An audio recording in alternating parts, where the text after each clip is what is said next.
Hello students, आज हम बात करते हैं law of evidence. Law of evidence की यूनिट 3 का लास्ट टॉपिक है हमारा ओरल एंड डॉक्यूमेंट्री एविडेंस। तो जनरली कोई भी फैक्ट होता है या तो वो मौखिक साक्ष्य द्वारा होता है, ओरल एविडेंस द्वारा, या दस्तावेजी द्वारा ही साबित किया सकता है। भाई हम प्रूफ करेंगे, कोई भी फैक्ट होगा अगर उसको प्रूफ किया जाएगा, कोर्ट में प्रूफ करने की बात आ रही है, तो उसको या तो आप ओरल एविडेंस मौखिक साक्ष्य के द्वारा या दस्तावेजी साक्ष्य के द्वारा साबित किया सकता है। अब ओरल एविडेंस सेक्शन 3 क्लॉज 1 जो हम पहले ही स्टडी कर चुके हैं कि उसमें ओरल एविडेंस की डिफिनेशन दे रखी है। तो सेक्शन 3 के अकॉर्डिंग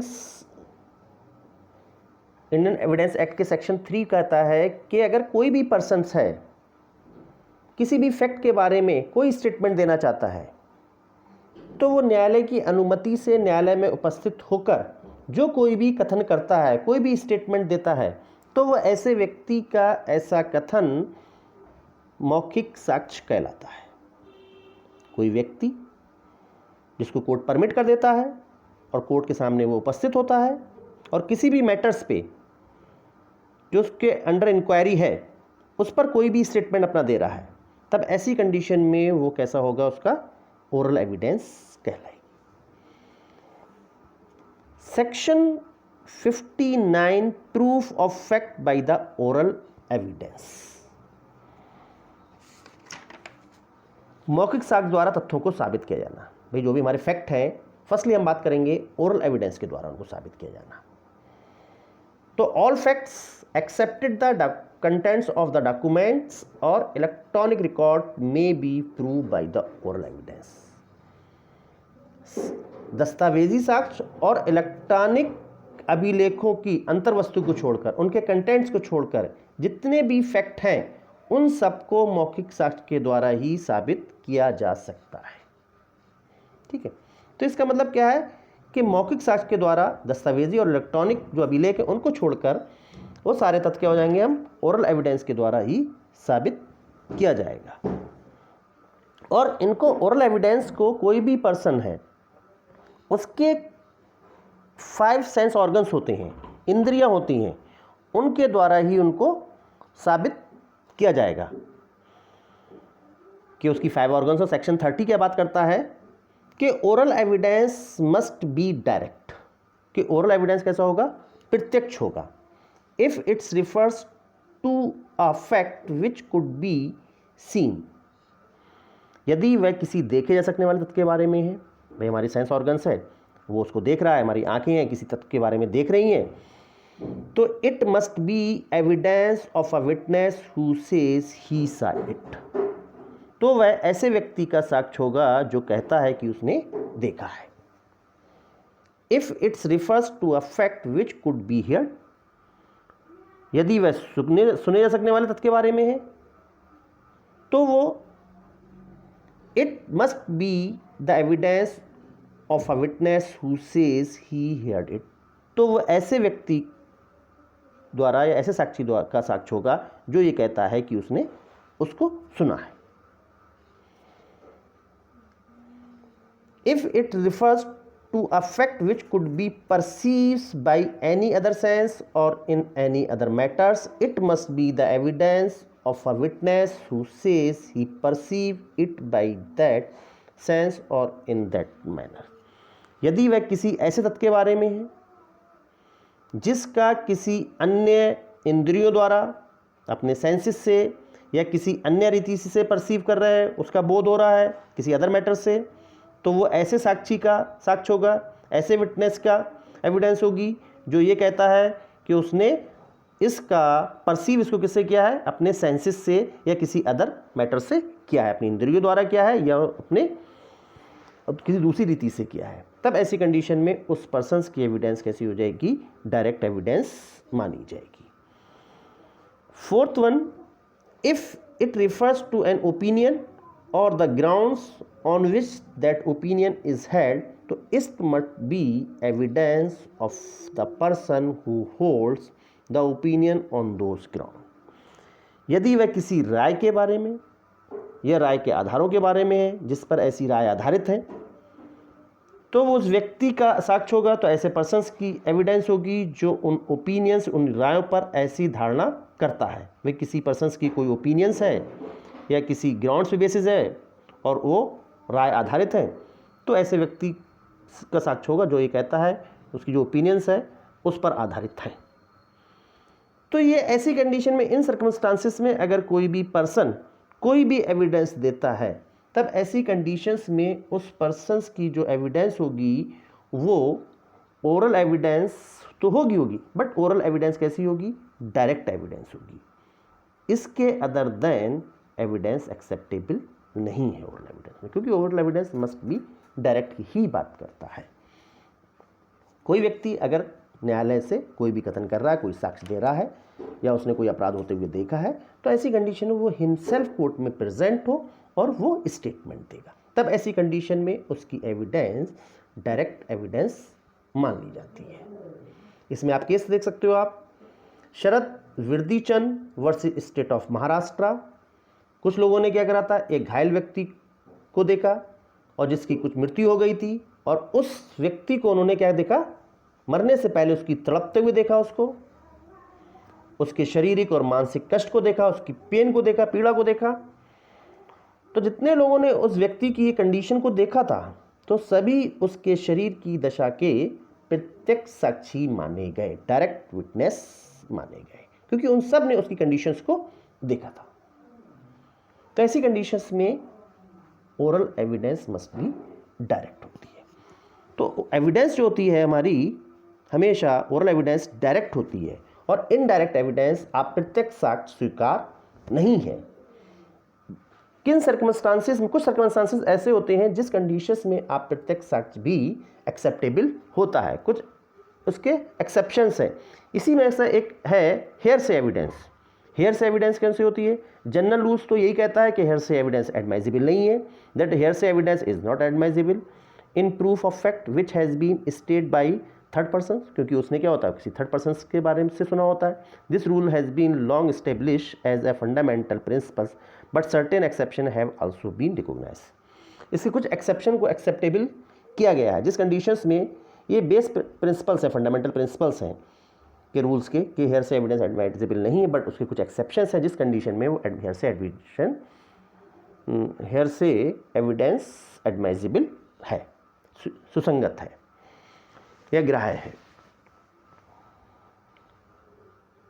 तो हेयर से एविडेंस क्या होती है? A witness who has not seen और heard the fact happening.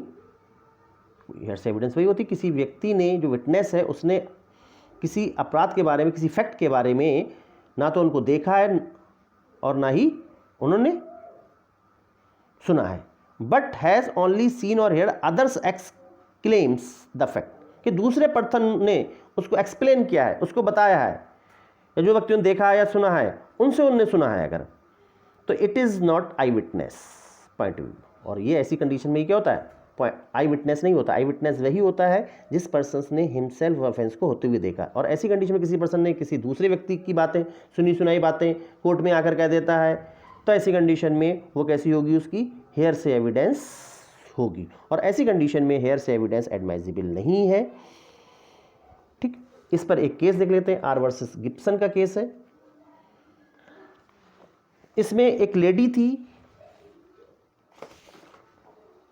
R versus Gibson के केसेस में एक व्यक्ति, एक अभियुक्त था, उस पर पत्थर फेंकने का चार्ज लगाया गया कोर्ट में, और जिससे कि एक व्यक्ति को इंजर्ड हो गया था।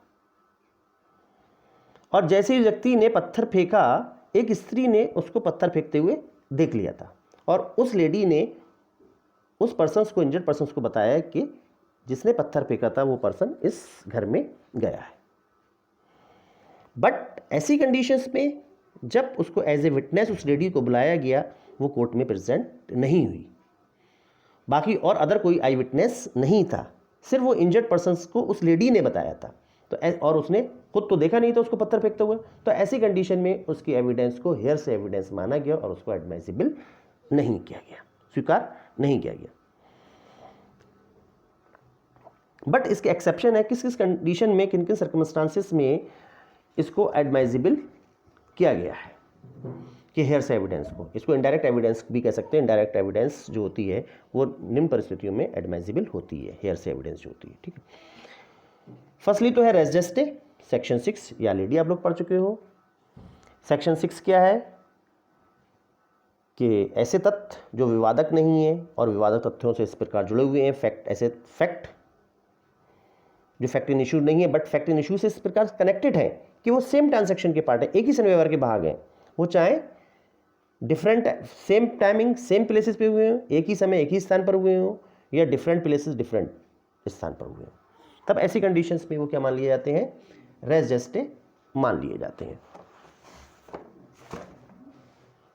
सेक्शन 6 में ऑलरेडी आप इसको रेस जेस्टे पढ़ चुके। तो फर्स्ट एक्सेप्शन ये इन सर्कमस्टांसेस में क्या कहते हैं हम, वो एप्लीकेबल्स होता है। इसमें केस तो हमारा था आर वर्सेस फॉस्टर का केस था कि एक अभियुक्त पर ये चार्जेस लगाया था कि उसने एक गाड़ी एक व्यक्ति के ऊपर चढ़ाकर हत्या कर दी, बट उसको गाड़ी चढ़ाते हुए तो किसी व्यक्ति ने देखा नहीं था, बट उससे पहले एक व्यक्ति ने उसकी गाड़ी को बहुत रैशली जाते हुए देखा था, और जैसे ही वो पर्सन आगे पहुंचता है तो एक पर्सन की चिल्लाहट की आवाज़ सुनता है और वो उसको बताता है कि उसका एक्सीडेंट कैसे होता है और उसकी डेथ हो जाती। तो ऐसी कंडीशन में ये सारे तथ्य जो हैं अलग अलग टाइमिंग पे अलग अलग प्लेसेस पे हुए, बट एक सेम ट्रांजैक्शन के पार्ट है, इसलिए उनको रेस जेस्टे माना गया।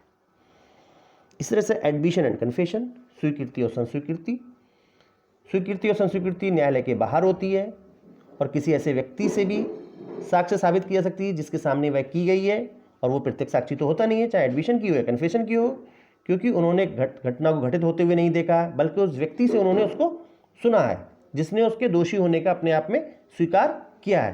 तब ऐसी कंडीशन में ये कैसे होंगे, हेयरसे एविडेंस होंगे और ये एडमाइजिबल मान लिए जाते हैं। इसी तरीके से थर्ड पॉइंट है हमारा स्टेटमेंट रिलीवेंट अंडर 32, सेक्शन 32 के अकॉर्डिंग किए गए कथन स्टेटमेंट। बहुत सेक्शन 32 के अकॉर्डिंग हमारा डाइन डिक्लेरेशन भी इसी में आता है कि डाइन डिक्लेरेशन कि किसी व्यक्ति की मृत्यु हो गई है, वो जीवित नहीं है और उसने कोई भी स्टेटमेंट्स दिया है, तो उसकी डेथ के बाद उसका जो स्टेटमेंट्स है मृत्युकालिक कथन वो एडमाइजिबल हो जाएगा, क्योंकि वो उसने कोर्ट के सामने तो कहा नहीं गया, किसी बाहर कहा किसी पर्सन से, वो हेयरसे एविडेंस है बट फिर भी वो एडमाइजिबल है। ठीक है, इसी में आप पाकनारायण स्वामी वर्सेस एम्परर केस 32 में आपने पढ़ रखा था, उसमें आप इसको स्टडी कीजिएगा, इसमें कोट कर सकते हो पाकनारायण स्वामी वर्सेस एम्परर केस। इसी तरह से लोक दस्तावेज है जो हमारे पब्लिक डॉक्यूमेंट्स है, सेक्शन 74 के अकॉर्डिंग्स पब्लिक डॉक्यूमेंट्स होते हैं जो हमारी डाटाज हैं, एंट्रीज हैं, रजिस्टर के फॉर्म में है, बुक के फॉर्म में है गवर्नमेंट्स की, या पार्लियामेंट एक्ट, पार्लियामेंट अधिनियम के अंतर्गत सरकारी किताबें हैं, गवर्नमेंट्स बुक्स हैं, रजिस्टर्स हैं, या कोई ऐसे दस्तावेज हैं जो साबित किया सकते हैं। ये आवश्यक ज़रूरी नहीं कि उनको लिखने वाला व्यक्ति वहाँ प्रेजेंट हो सकता है जिस समय उसने लिखा हो उसकी अब ना हो, उसकी डेथ हो गई हो, बट ऐसी कंडीशन में अगर उनको कोट किया गया है, कहीं से कोई डॉक्यूमेंट्स लेनी है, तब ऐसी कंडीशंस में वो रजिस्टर, वो डॉक्यूमेंट्स, जो जितने पब्लिक डॉक्यूमेंट्स हैं वो उनको प्रेजेंट किया जा सकता है और वो आपके पब्लिक डॉक्यूमेंट्स के फॉर्म में यूज़ किए सकते हैं। इसी तरह से हमारे आ जाएंगे पूर्व कार्रवाइयों के कथन, evidence in farmer proceedings.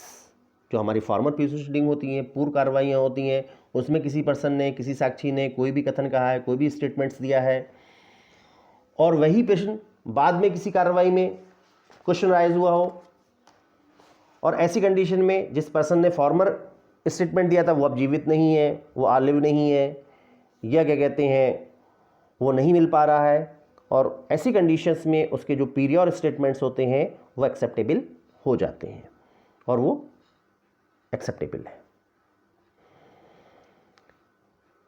Statement of the experts in treatises, जो हमारे विशेषज्ञों की पुस्तकों के कथन है, सेक्शन 60 का प्रोविजो बात करता था हमारा। ये भी एक एक्सेप्शन इसका है कि बाज़ार में जितनी भी बुक्स बिकती हैं, जितनी भी क्या कहते हैं राइटर्स हैं, एक्सपर्ट्स हैं, उनके जो भी स्टेटमेंट्स हैं, उनके जो भी ग्रंथ हैं, उनसे साबित किया सकती है भाई अब जो राइटर्स है उसने कोई भी बुक लिखी है या कोई भी स्टेटमेंट लिखा है, लेख लिखा है, वो अब आलिव नहीं है, जीवित नहीं है, और अगर उसको कहीं कोट किया गया है उसके आधार पर तो उनकी जो बुक्स हैं उनसे उसकी साबित किया जा सकता है। अगर क्वेश्चन एराइज होता है उससे रिलेटेड कोई तो उन बुक से उनको कोट किया जा सकता है। किस अदर्स में भी आ जाएंगे और चीज़ें कि अपवादों का क्षेत्र बहुत बढ़ा सकते हैं आप, इसके एक्सेप्शन को हम बहुत ज़्यादा बढ़ा सकते हैं, क्योंकि एक लिमिटेड नहीं है। इसमें आप किसी पर्सन का सेक्शन 8 के अकॉर्डिंग आप कंडक्ट भी दे सकते हो किसी पर्सन का, चाहे वो कंडक्ट आचरण सेक्शन 8 में आप पढ़ सके थे, मोटिव, उसका कंडक्ट, कॉजेस, ये 3 पॉइंट वर्ड्स थे उसके, हेतु, कार्य एवं आचरण। तो इसका हमारा किसी का आचरण है किसी पर्सन का कि कोई अफेंस हो रहा है, अफेंस होने के बाद उसका क्या रिएक्शंस हो रहा है, तो सेक्शन 8 के अकॉर्डिंग कथन है किसी के, आचरण उसका है तो वो रिलीवेंट हो सकता है। कोई कथन ऐसा किया गया है तो वो अफेंस होने के बाद न्यायालय में जिस पर्सन से कहा गया है तो वो कह सकता है ऐसे। जैसे कि आप एग्जाम्पल डाल सकते हो कि जनरली कोई अफेंस किया जाता है, कोई पर्सन होता है, उसका पीरियड का और पास का भी उसका कंडक्ट देखा जाता है, उसका आचरण देखा जाता है। जैसे कि यदि कोई रेपिस्ट महिला है या चाइल्ड है और रेप के बाद वो अपनी मदर से उसकी कंप्लेंट करती है कि उसके साथ क्या हुआ है, तो उसकी माँ न्यायालय में आकर ऐसा बयान दे सकती कि उसकी पुत्री ने ऐसा कहा है, और उसकी शिकायत को, उसकी कंप्लेंट कैसी होगी, रिलीवेंट मान ली जाएगी। तो इस तरह से ये इसमें 6-7 एक्सेप्शंस थे, इसके अदर देन भी एक्सेप्शंस हैं, तो वो एडवाइजेबल हैं, आप इनको यूज़ कर सकते हो आप इनको। तो ये ओरल एविडेंस है, तो ओरल एविडेंस से related oral evidence must be direct, ऐसे करके क्वेश्चंस पूछ लेता है व्हाट इज ओरल एविडेंस और which conditions the oral evidence acceptable. तो इस पे बेसिस क्वेश्चन आएगा, यही आ जाएगा हमारा मौखिक साक्ष्य प्रत्यक्ष होता है किन सर्कमस्टांसिस में। मौखिक साक्ष्य प्रत्यक्ष साक्ष्य स्वीकार, इसको ऐसे भी कर सकते हो आप लोग कि मौखिक साक्ष्य प्रत्यक्ष होता है, डिफाइन कीजिए इसको, बताइए। और किन परिस्थितियों में प्रत्यक्ष साक्ष्य के अलावा हेयर से एविडेंस को भी एक्सेप्टेबल कह सकता है, स्वीकार किया सकता है, या इसके अदर देन भी कोई एविडेंस अगर स्वीकार की जा सकती है तो इसमें आप फिर हेयर से एविडेंस लिख सकते हो। या हेयर से एविडेंस को आप अलग से भी क्वेश्चन आ जाता है आपके यहाँ, तो वो भी पूछा सकता है what is hearsay evidence, hearsay evidence क्या है, which condition is acceptable hearsay evidence, तो कौन सी कंडीशन ऐसी है जिस कंडीशन में हेयर से एविडेंस एक्सेप्टेबल है। तो ऐसे करके भी पूछ लेते हैं। तो आप इसको क्वेश्चन को तैयार कर दीजिए, इंपॉर्टेंट है क्वेश्चन आपका, अक्सर एग्जाम में पूछ लेता है। ठीक है, कोई अगर प्रॉब्लम्स होती है तो नेक्स्ट आप मुझे मैसेज कर सकते हैं व्हाट्सएप पे, कोई क्वेरी होगी नेक्स्ट वीडियो में आपकी क्वेरी दूर हो जाएगी। ठीक है, ओके बाय, थैंक यू।